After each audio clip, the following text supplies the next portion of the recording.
বলখের বাদশাহ ইব্রাহিম ইবনে আদহাম রহমাতুল্লাহি আলাইহি মসজিদে আকসার ভিতরে তিনি নামাজ আদায় করছেন। ঠিক এমন সময় তার পিছনে দুইজন ফেরেশতা দাঁড়িয়ে দাঁড়িয়ে একে অপরকে বলছেন, এই শোনো, ওই যে মসজিদে আকসার ভিতরে বলখের বাদশাহ ইব্রাহিম ইবনে আদহাম নামাজ আদায় করছে, কিন্তু যদিও তিনি নামাজ আদায় করছে, দুঃখের বিষয় হলো আজ কয়েক মাস যাবৎ তার কোনো ইবাদত আল্লাহর আরশে আজিমে পৌঁছে না। সমস্ত ইবাদতগুলো আসমানের নিচে ঝুলন্ত অবস্থায় আছে। অপর ফেরেশতা ডাক দিয়ে বলেন, ভাই ফেরেশতা, কেন তার সমস্ত ইবাদতগুলো আসমানের উপরে ওঠে না? তার ইবাদতগুলো কেন আসমানের নিচে ঝুলন্ত অবস্থায় আছে? কারণটা কি? কারণ হলো বেশ কয়েক মাস আগে তিনি মক্কাতুল মুকাররমাতে গিয়েছিল হজ করার জন্য। যাওয়ার পরে হজ শেষে মক্কার একটি দোকান থেকে কিছু খেজুর তিনি ক্রয় করেছিল। ক্রয় করার পরে নিচের দিকে তাকিয়ে দেখে যে দুইটা খেজুর মাটির মধ্যে পড়ে রয়েছে। বলখের বাদশাহ ইব্রাহিম ইবনে আদহাম রহমাতুল্লাহি আলাইহি মনে করেছে আমার খেজুরের ব্যাগ থেকে এই খেজুরগুলো পড়েছে। নিজের মনে করে দুইটি খেজুর সে খেয়ে ফেলেছে। দুইটি খেজুরের জুলুম অপর মুসলমান ভাইয়ের সাথে করে ফেলেছে। দুইটি খেজুরের খেয়ানত অপর মুসলমান ভাইয়ের সাথে করে ফেলেছে। আল্লাহ পাক রব্বুল আলামিনের জন্য রাগান্বিত হয়ে গেছেন। রাগার গুসায় তার কোনো ইবাদত ওই আসমানের উপরে উঠে না। সমস্ত ইবাদতগুলো আসমানের নিচে ঝুলন্ত অবস্থায় আছে। বলখের বাদশাহ ইব্রাহিম ইবনে আদহাম রহমাতুল্লাহি আলাইহি এবার বড় আশ্চর্য হয়ে গেলেন। বলে কি এটা? দ্রুত নামাজ শেষ করে ফেললেন। নামাজ শেষ করে শত শত মাইল অতিক্রম করে, মাসের পর মাস অতিক্রম করে তিনি মক্কাতুল মুকাররমাতে গেলেন। যাওয়ার পরে যে দোকান থেকে তিনি খেজুর কিনেছিলেন, খেজুরের দোকানদারকে এবার ডেকে ডেকে বলেন, এই নওজোয়ান যুবক ভাই, তোমার এই দোকানের ভিতরে বেশ কিছুদিন আগে একজন মুরব্বীর কাছ থেকে আমি খেজুর কিনেছিলাম, ওই মুরব্বী কোথায়? তিনি বলেন, ওই মুরব্বীকে দিয়ে কি করবেন? আপনি কি ওই মুরব্বীর কাছে কোনো টাকা পান নাকি? উনি হলো আমার বাবা। যদি টাকা পান আপনি আমাকে বলেন, এক্ষুনি পরিশোধ করে দেব। এবার বলখের বাদশাহ ইব্রাহিম ইবনে আদহাম বলেন, না না, তোমার বাবা আমার কাছে টাকা পায় না, তোমার বাবার কাছে আমি টাকা পাই না, বরং তোমার বাবাই আমার কাছে দুইটা খেজুরের দাম পায়। দুইটা খেজুরের খেয়ানত তোমার বাবার সাথে করে ফেলেছি। এজন্য আল্লাহ রাগান্বিত হয়ে কোনো ইবাদত আসমানের উপরে আমার তুলেন না। সমস্ত ইবাদত আসমানের নিচে ঝুলন্ত অবস্থায় আছে। এই নওজোয়ান যুবক, এই দুইটা খেজুরের দাম তুমি আমার কাছ থেকে নিয়ে নাও, আর এই দাবি থেকে আমাকে মুক্ত করে দাও। এবার নওজোয়ান যুবক বলেন, ভাই, আমার বাবা তো বেশ কিছুদিন আগে মারা গেছে। মারা যাওয়ার পূর্বে আমার বাবা সমস্ত সম্পদগুলো দুই ভাগে বিভক্ত করেছেন। আমাকে কিছু সম্পদ দিয়েছেন, আমার ছোট ভাইকেও কিছু সম্পদ দিয়েছেন। এই খেজুরের দোকানের কিছু খেজুর আমার ভাইকে ভাগ করে দিয়েছেন, কিছু খেজুর আমাকে ভাগ করে দিয়েছেন। একটা খেজুর আমি দাবি, আপনার কাছে একটা খেজুরের দাম আমি পাই, এটার দাম আমাকে দিতে হবে না। আরেকটা খেজুর আমি দাবি যা আছে এটা আমি আপনাকে মাফ করতে পারবো না। এখান থেকে প্রায় 300 মাইল দূরে ইয়াসরিব আমার ভাই খেজুরের দোকান করে, ওখানে যান, গিয়ে তার কাছে যদি সে মাপ দেয় তাহলে আপনি মাপ পাবেন। বলখের বাদশাহ ইব্রাহিম ইবনে আদহাম রহমাতুল্লাহি আলাইহি 300 মাইল মক্কা থেকে অতিক্রম করে ইয়াসরিবে গেলেন। যাওয়ার পরে ওই দোকানদারকে বললেন, ভাই, আমার কাছে তুমি একটা খেজুরের দাম পাও, আমাকে মুক্ত করে দাও। দোকানদার বললেন, যান, আমি মুক্ত করে দিলাম। সুবহানাল্লাহ। এবার বলখের বাদশাহ ইব্রাহিম ইবনে আদহাম আবার পুনরায় মসজিদে আকসার ভিতরে এসে তিনি নামাজে দাঁড়ালেন। নামাজে দাঁড়ানোর পরে ঠিক আবার তার পিছনে দাঁড়িয়ে দাঁড়িয়ে দুইজন ফেরেশতা একে অপরকে বলতেছেন, এই ফেরেশতা শোনো, ওই যে বলখের বাদশাহ ইব্রাহিম ইবনে আদহাম মসজিদে আকসার ভিতরে নামাজ পড়তেছে, বেশ কিছুদিন যাবৎ তার কোনো ইবাদত আল্লাহর দরবারে কবুল হয় না। সমস্ত ইবাদতগুলো আসমানের উপরে ঝুলন্ত অবস্থায় ছিল, আল্লাহ তাআলা তার উপরে খুশি হয়ে আজকে সমস্ত ইবাদত আসমানে তুলে নিয়েছেন। সুবহানাল্লাহ। আল্লাহ রাসূল সাল্লাল্লাহু আলাইহি ওয়াসাল্লাম বলেন, তোমার হায়াতের জিন্দেগিতে তুমি যদি 4টি জিনিস অর্জন করতে পারো, এরপরে যদি দুনিয়ার কোনো ধন সম্পদ তুমি অর্জন করতে না পারো, আল্লাহ রাসূল সাল্লাল্লাহু আলাইহি ওয়াসাল্লাম বলেন, তাহলে তুমি কোনো আফসোস করো না, মনের ভিতরে কোনো দুঃখ রেখো না। কারণ এই 4টি জিনিস তামাম পৃথিবীর সমস্ত ধন সম্পদের চাইতেও আরো বেশি দামি। সুবহানাল্লাহ বলবেন না? 1 নম্বর হলো হিফযু আমানা, আমানতের হেফাজত করা, আমানতের খেয়ানত না করা। একজন মুসলমান, একজন কালেমাওয়ালা, একজন মুমিন, সে কখনোই আমানতের খেয়ানত করতে পারে না। এটা আল্লাহ রাসূল সাল্লাল্লাহু আলাইহি ওয়াসাল্লাম আমাদেরকে শিক্ষা দিয়েছেন। আল্লাহ রাসূল সাল্লাল্লাহু আলাইহি ওয়াসাল্লামের কাছে একজন মুশরিক আসলেন। আসার পরে আল্লাহ রাসূল সাল্লাল্লাহু আলাইহি ওয়াসাল্লামকে বলেন, এই মুহাম্মদ সাল্লাল্লাহু আলাইহি ওয়াসাল্লাম, আমার এই মোটা অঙ্কের টাকাটা তোমার কাছে আমানত, তুমি রেখে দাও, যখন আমার প্রয়োজন হবে তোমার কাছ থেকে আমি কি করব? ফেরত নেব। আরেকজন মুশরিক আসলেন। আসার পরে বললেন, এই মুহাম্মদ সাল্লাল্লাহু আলাইহি ওয়াসাল্লাম, আমার এই স্বর্ণগুলো তোমার কাছে আমানত, এগুলো তুমি কি করো? তোমার কাছে রেখে দাও, আমি সময় হলেই তোমার কাছ থেকে ফেরত নেব। আরেকজন মুশরিক এসে বলেন, এই মুহাম্মদ সাল্লাল্লাহু আলাইহি ওয়াসাল্লাম, আমার এই রূপাগুলো তোমার কাছে রাখো তো, সময় হলে তোমার কাছ থেকে আমি ফেরত নেব। আল্লাহ রাসূল সাল্লাল্লাহু আলাইহি ওয়াসাল্লাম ওই সমস্ত মুশরিকদেরকে তিনি বলেছিলেন, এই শোনো, তোমরা সারা রাত দিন আবু জেহেলের সাথে ঘুরো, তোমাদের নেতা হলো আবু জেহেল, তোমরা আবু জেহেলের কাছে রাখলেই তো পারো, আমার কাছে কেন রাখো? তখন মুশরিকরা বলেছিল, মুহাম্মদ সাল্লাল্লাহু আলাইহি ওয়াসাল্লাম, যদিও সারা রাত দিন আবু জেহেলের সাথে ঘুরি, যদিও আবু জেহেল আমাদের নেতা, কিন্তু বাটপার নাম্বার 1, তার কাছে যদি এই আমানতগুলো, এই মোটা অঙ্কের টাকাটা রাখি, এটা আর কখনো ফেরত পাবো না। আর তোমার কাছে রাখি কিসের জন্য?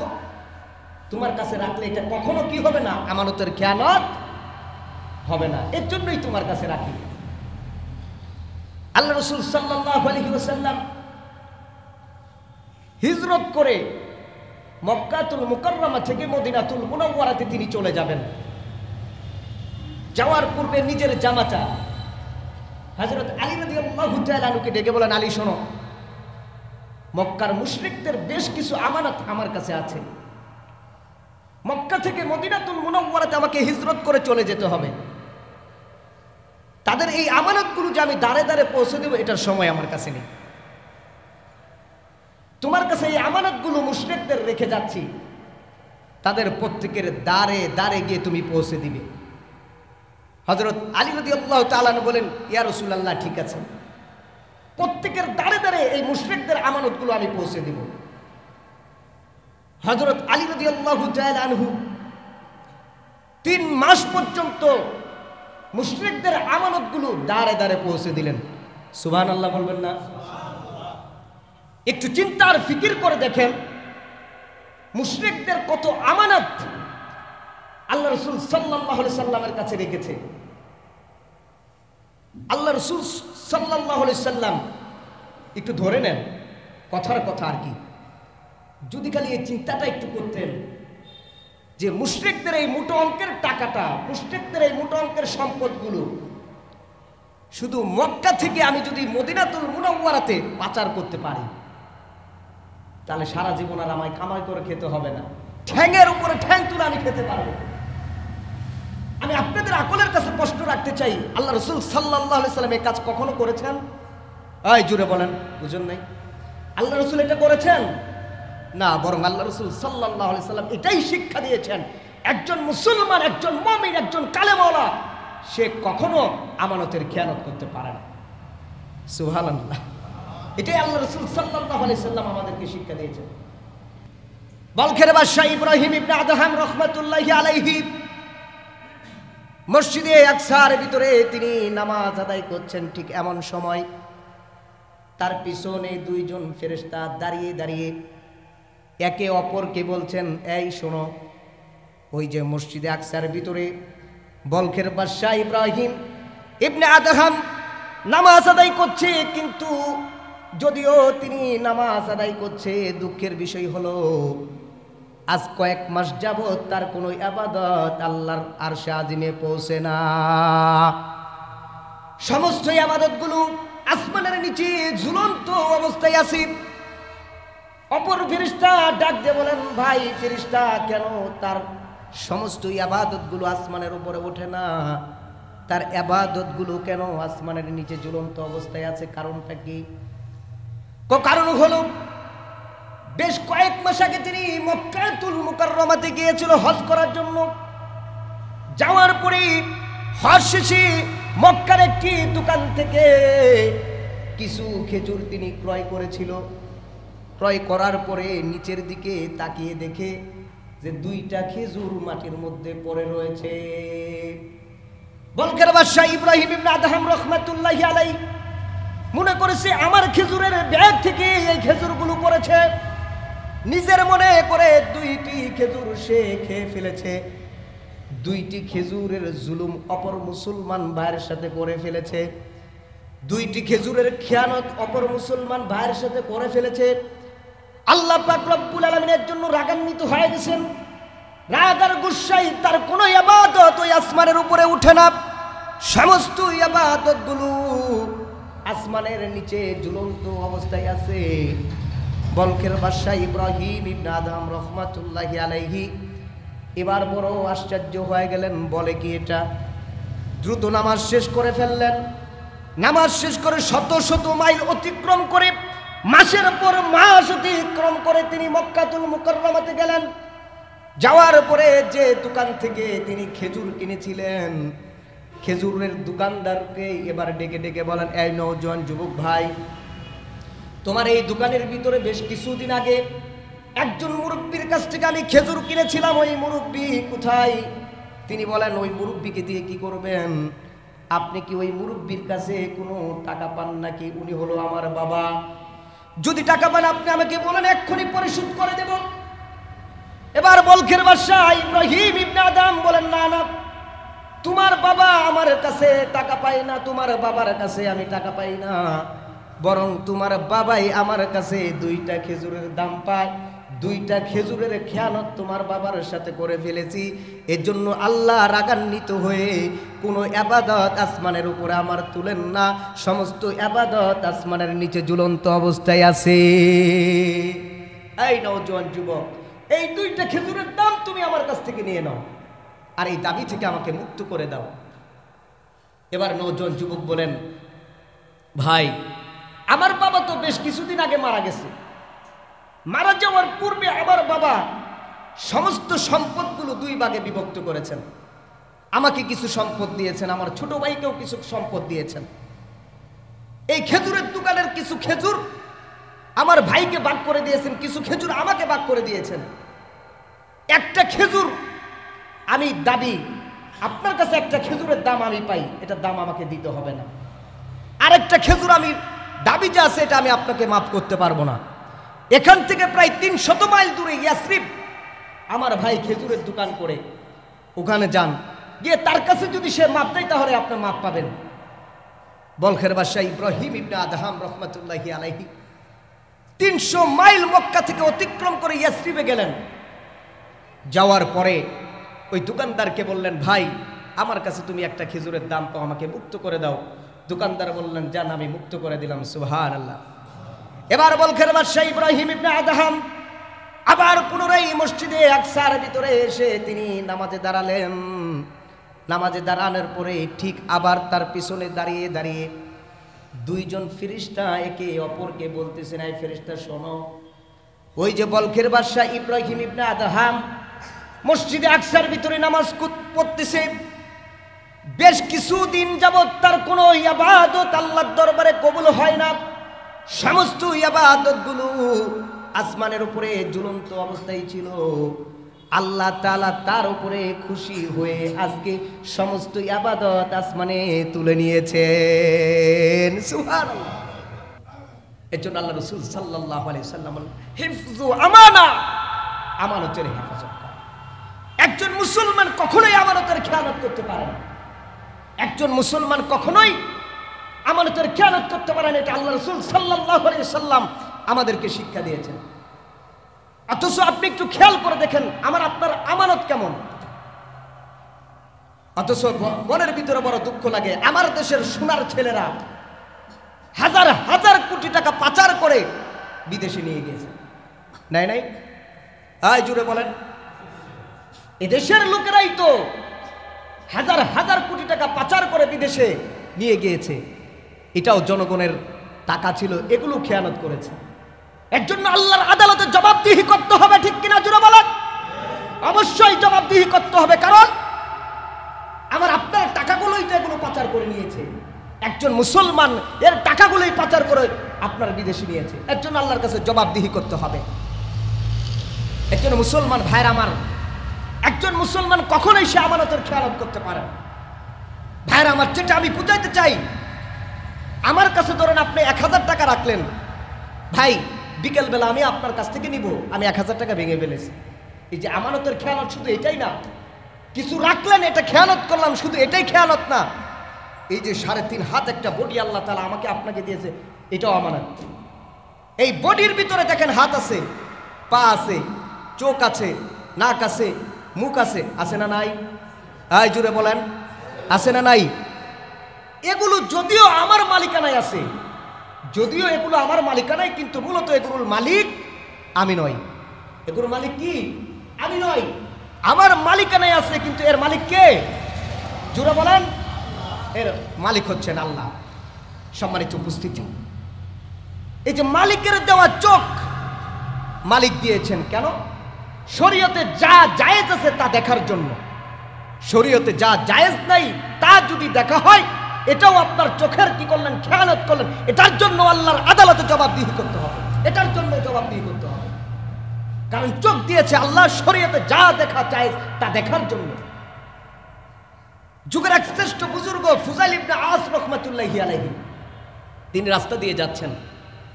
যাওয়ার পরে হঠাৎ করে একটা ঘরের দিকে নজর করল। ঘরের ভিতরে কে আছে স্পষ্টভাবে বোঝা যাচ্ছিল না।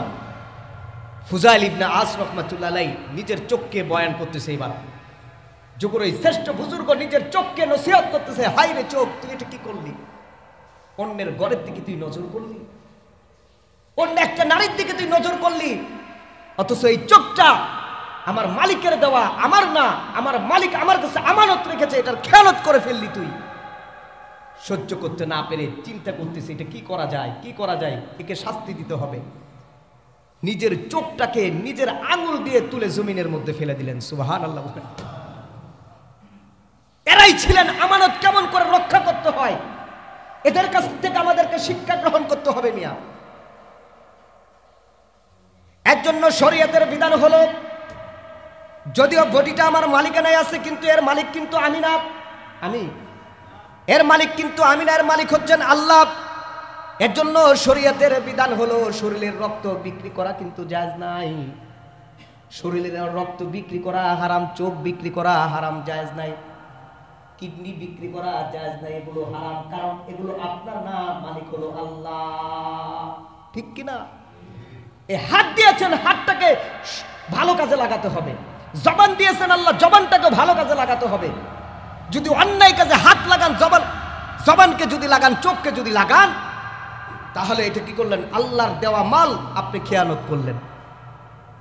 2 নাম্বার হলো ওয়াসিদকু হাদিস, সত্য কথা বলতে হবে। সদা সর্বদাই কি করতে হবে? সত্য কথা বলতে হবে। কেন আপনি সত্য কথা বলবেন? আল্লাহ বলতেছেন সদা, আল্লাহ রাসূল বলেন সদা সর্বদাই সত্য কথা বলো, মিথ্যাকে পরিহার করো। এখন একটু চিন্তা করে দেখেন, আমি আপনি কিন্তু সত্যের চাইতে মিথ্যাটাই বেশি বলি, তাই বলি কি না?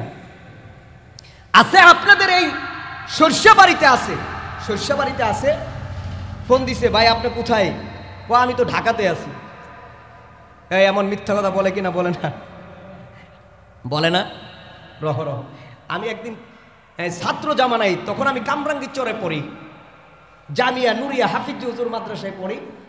একটা মাঠের ভিতরে খেলা দেখতেছি, মাঠে খেলা দেখতেছি, আমারই পাশ দিয়ে রাস্তা দিয়ে একজন মানুষ যাচ্ছে, ফোনে আলাপ করে। কি আলাপ? তাকে জিজ্ঞেস করা হচ্ছে ফোনের ভিতরে, ভাই আপনি কই? উনি বলতেছে আমি আজিমপুরে।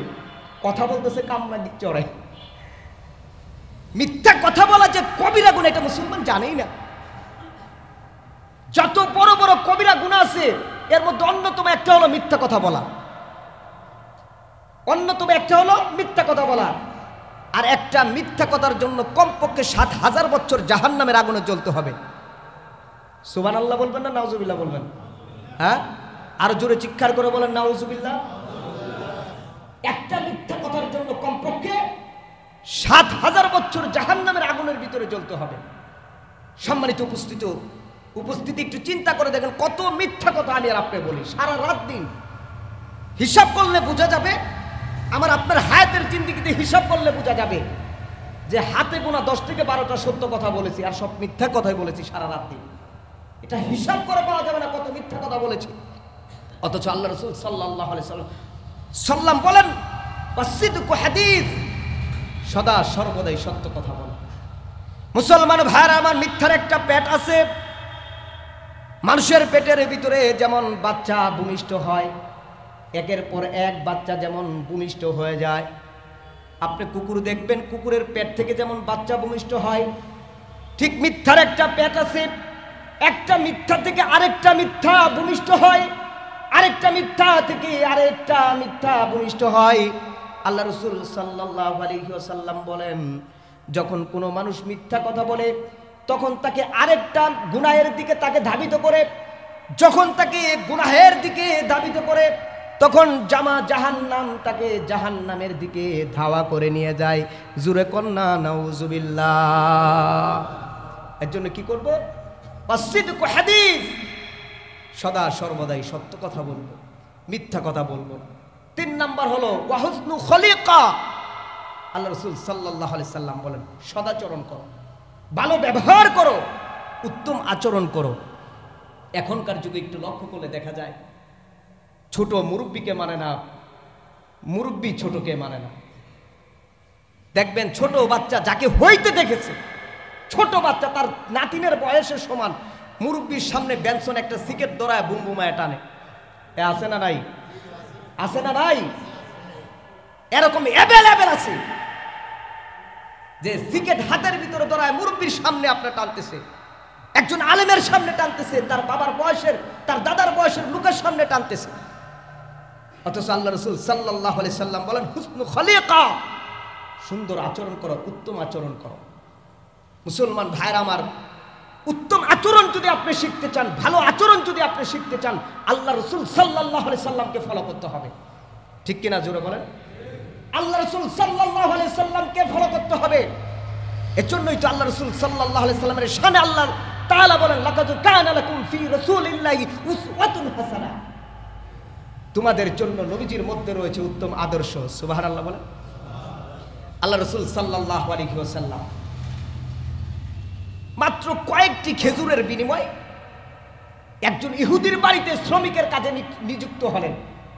মাত্র কয়েকটি খেজুরের বিনিময়ে একজন ইহুদির বাড়িতে নবীজি আমার শ্রমিকের কাজে নিযুক্ত হলেন। কাজটা কি? কূপ থেকে, বিশাল কূপ থেকে পানি উত্তোলন করে দিতে হবে। যদি পানি তুলে দিতে পারে তাহলে তাকে আল্লাহ রাসূল সাল্লাল্লাহু আলাইহি সাল্লামকে কিছু খেজুর দিবে।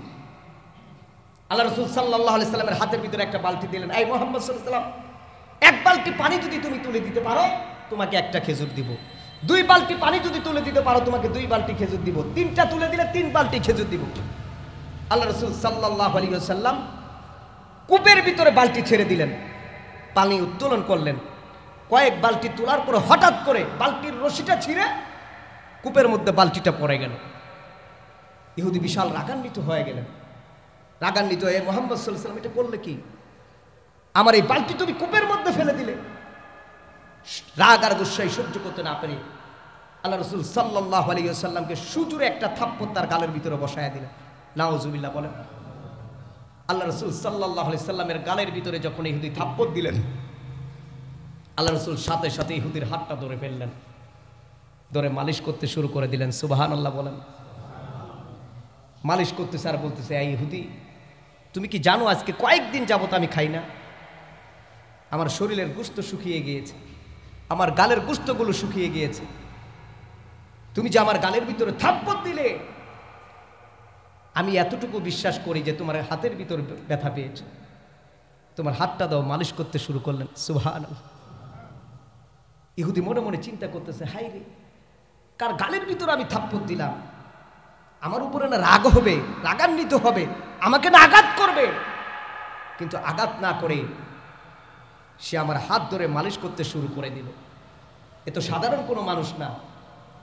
সাথে সাথে আল্লাহ রসুল সাল্লাল্লাহু আলাইহি সাল্লামের হাতে হাত রেখে কালেমা পড়ে মুসলমান হয়ে গেলেন। জোরে কন্যা সুবহানাল্লাহ। ইহুদি যখন হাতের দিকে তাকান তখন তার মনের ভিতরে বড় দুঃখ, হায় রে, এই হাত দিয়ে আমি আল্লাহর রাসূল সাল্লাল্লাহু আলাইহি ওয়াসাল্লামের হাতের ভিতরে, গালের ভিতরে আমি থাপ্পড় দিয়েছি, এই হাত তুই এটা কি করেছিস? সব সময় হাতের সাথে কথা বলে। একদিন সহ্য করতে না পেরে নিজের হাতটাকে ধারাল একটা চাকুর মাধ্যমে আঘাত করে নিজের হাতটাকে টুকরো করে ফেললেন। টুকরো করার পরে কাটা হাতটা নিয়ে আল্লাহ রাসূল সাল্লাল্লাহু আলাইহি ওয়াসাল্লামের কাছে গেলেন। আল্লাহ রাসূলকে ডেকে বলেন, এ মুহাম্মদ সাল্লাল্লাহু আলাইহি সাল্লাম, ও আল্লাহর নবী, এই হাত দিয়েই না আপনার গালের ভিতরে আমি আঘাত করেছিলাম, তখন আমি কাফের ছিলাম, মুশরিক ছিলাম, সহ্য করতে পারি নাই, বুঝি নাই, না বুঝে আপনার গালের ভিতরে আঘাত করেছি, সহ্য করা যায় না, এর জন্য নিজের হাতটাকে নিজের হাত দিয়ে টুকরো করে আপনার কাছে নিয়ে এসেছি। আল্লাহ রাসূল সাল্লাল্লাহু আলাইহি ওয়াসাল্লাম ডাক দিয়ে বলেন, ইহুদিরে করছো কি এটা? আমি তো, তুমি যে আমার সাথে বিয়াদবি করেছো, আমি তো তখনই মাফ করে দিয়েছি। চিৎকার করে বলেন না সুবহানাল্লাহ। আমি তো তখনই তোমাকে মাফ করে দিয়েছি, এটা করছো কি? দাও হাতটা দাও, কাটা হাতটা দাও। আল্লাহ রাসূল সাল্লাল্লাহু আলাইহি সাল্লাম হাতটা নিলেন, নিয়ে কাটা হাতের ভিতরে জোড়া লাগালেন। লাগানোর পরে নিজের পবিত্র জবানের থুতু একটু চতুর্দিক থেকে লাগায় দিলেন। লাগানোর সাথে সাথে হাত আল্লাহ তাআলা ভালো করে দিলেন। সাথে সাথে আল্লাহ তাআলা ভালো। ওয়া হুসনু খলিকা, এজন্য আল্লাহ রাসূল সাল্লাল্লাহু আলাইহি সাল্লাম বলেন, সুন্দর আচরণ করো।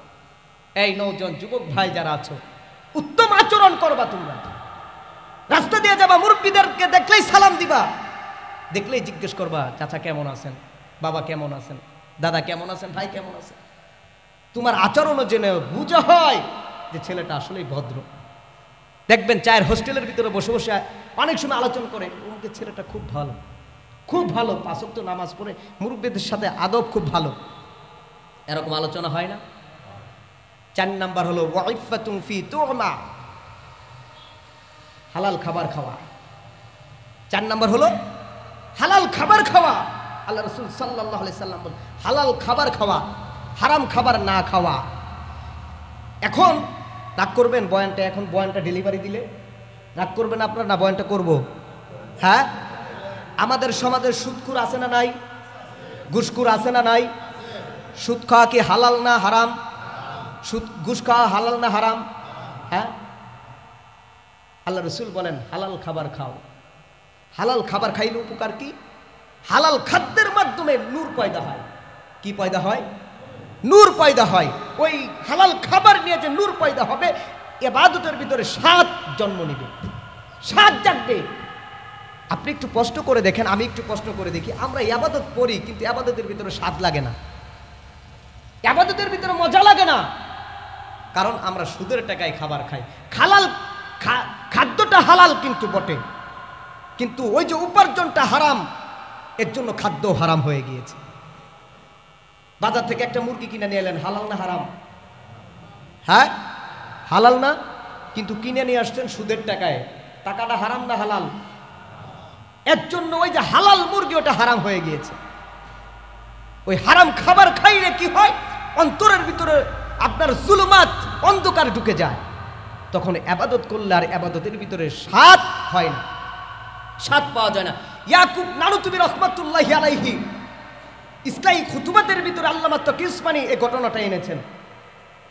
ইয়াকুব নানুতুবি রহমাতুল্লাহি আলাইহি তিনি বর্ণনা করেন, তিনি বলেন যে দারুল উলুম দেওবন্দ মাদ্রাসার পাশেই একজন দরিদ্র ব্যক্তি বসবাস করতেন। তিনি ঘাস, এই যে গরুয়ে ঘাস খায় না, ঘাস বিক্রি করে তিনি সংসার চালাতেন, ঘাস বিক্রি করে। তো ইয়াকুব নানুতুবি রহমাতুল্লাহ আলাইহি তিনি বলেন ঘাস বিক্রি করার উপার্জনের টাকার থেকে কিছু টাকা তিনি দারুল উলুম মাদ্রাসার উস্তাদদের জন্য রেখে দিতেন। মাঝে মাঝে ওই টাকার থেকে তিনি দাওয়াত করে তাদেরকে খাওয়াতেন। তার দাওয়াত নেওয়ার জন্য, তার দাওয়াত খাওয়ার জন্য দারুল উলুম দেওবন্দ মাদ্রাসার বড় বড় উলামায়ে কেরাম আশা করে বসে থাকতেন কবে দাওয়াতটা দিবে। কেন?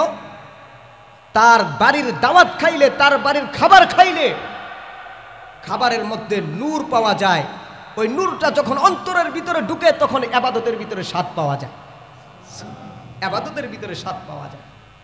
ইয়াকুব নানুতুবি রহমাতুল্লাহ আলাইহি তিনি বলেন আমি একদিন, আমাকে একজন দাওয়াত দিয়েছে যে আমাদের মসজিদের ইমাম সাহেব আমাকে মাঝে মাঝে দাওয়াত দেন না। এখন যে দাওয়াত দেওয়ার বাড়িতে তো যেতে হয় আমাদেরকে, ঠিক না? কই সুদখুর, কই বেনামাজি, কই ঘুষখুর, এটা কি বাঁচলে চাকরি থাকবো না? থাকবো না? হ্যাঁ, আপনার মতো ইমাম সাহেব দরকার নাই, বাড়ির জানগা। কি করবো? আমি বলে সুদ খাই, কত বড় সাহস ইমাম সাহেবের। বাবু ভাইরা আইসা বলবো বাবু ভাই, এই ইমাম সাহেবরে রাখা যাবো না। কেন? আমার মতো পীর সাহেবরে কয় আমি বলে সুদখুর, আমার মতো দরবেশরে কয় আমি বলে ঘুষখুর। এই ইমাম সাহেব রাখলে আর পিছনে আমি নামাজ পড়মু, এরকম বাটপার আছে না নাই? এ বুঝাইতে এটা চাচ্ছে যে সুদের টাকা হালাল। ইয়াকুব নানুতুবি রহমাতুল্লাহ আলাইহিকে একদিন একজনে দাওয়াত দিছে। দাওয়াত দেওয়া সুন্নত, নেওয়াও কি? হ্যাঁ, আবার মনে মনে এটা চিন্তা করতেছেন হুজুর এটা কোন বয়ান শেখ দিক দিয়ে ঢুকাইতেছে। দাওয়াত এলাকায় বেশ কিছুদিন ধরে কম, দাওয়াত খাওয়ার লেগে নাকি? আরে মোটেও না, দাওয়াত খাওয়ার জন্য না, আমাদের দাওয়াতের অভাব। জোরে বলেন। হ্যাঁ, মাঝে মাঝে পারাপারি বাইজে যা, মাঝে মাঝে বাবু ভাই টানে, মাঝে মাঝে অমুক ভাই টানে, মাঝে মাঝে অমুক হুজুর আমার এখানে আসেন, আমার এখানে আসেন, অস্থির হয়ে যায় কার ওখানে যাবো। এই ঠিক কিনা? জোরে বলেন। উলামায়ে কেরামদেরকে সবাই দাওয়াত খাওয়াইতে চায়। এই দাওয়াতের জন্য বয়ান করতেছি না, এখন যে বয়ানের ফিনিশিংটা এর জন্য বয়ান করতেছি না। মূল পয়েন্ট, ইয়াকুব নানুতুবি রহমাতুল্লাহি আলাইহি দাওয়াত গ্রহণ করলেন। দাওয়াত খাওয়ার পরে তার অন্তরের ভিতরে অন্ধকার ঢুকে গেল। তিনি বর্ণনা করেন 1 মাস যাবত আমার কোনো ইবাদত ভালো লাগে না, শুধু গুনাহের দিকে আমাকে ধাবিত করে, গুনাহের দিকে ধাবিত করে। তখন আমি চিন্তায় পড়ে গেলাম, অমুকের বাড়িতেও আমি, মুফতি সাহেব মানুষ, তিনি তাহকিক করে দেখেছে খাদ্য তো হালাল। কি? খাদ্য হালাল, কিন্তু উপার্জন ছিল হারাম। কি ছিল? উপার্জন ছিল হারাম, খাদ্য ছিল হালাল। তো হালাল মনে করে তিনি খেয়ে ফেলেছেন। এর জন্য অন্তরের ভিতরে কি জুলুমাত ঢুকেছে, অন্ধকার ঢুকে পড়েছেন। এর জন্য ইবাদতের ভিতরে আর স্বাদ পাচ্ছে না। তিনি বলেন, বর্ণনা করেন, সকালবেলায় ঘটনা আমি বললাম, তিনি বর্ণনা করেন যে আমার 1 মাসের ভিতরে কোনো ইবাদত মজা পাচ্ছি না, আমি স্বাদ পাচ্ছি না, শুধু আমাকে, আমার অন্তর আমাকে গুনাহের দিকে ধাবিত করে। এর জন্য আল্লাহ রাসূল সাল্লাল্লাহু আলাইহি ওয়াসাল্লাম বলেন হালাল খাবার খাও। কি করো? হালাল খাবার খাও, হারাম থেকে কি করো? বিরত থাকো। যে হারাম খাবার খেয়ে শরীরটাকে তাজা করবে, ওই শরীর জান্নাতের ভিতরে যাবে না। আহারে, পরের টাকা মেরে খাইতেছি, সুদ খাইতেছি, ঘুষ খাইতেছি, একটু ডরও লাগতেছে, একটু চিন্তাও করতেছি না। আল্লাহ তাআলা আমাদেরকে হেফাজত করুক। সকলে বলেন আমিন। আরো জোরে চিৎকার করে বলেন আমিন।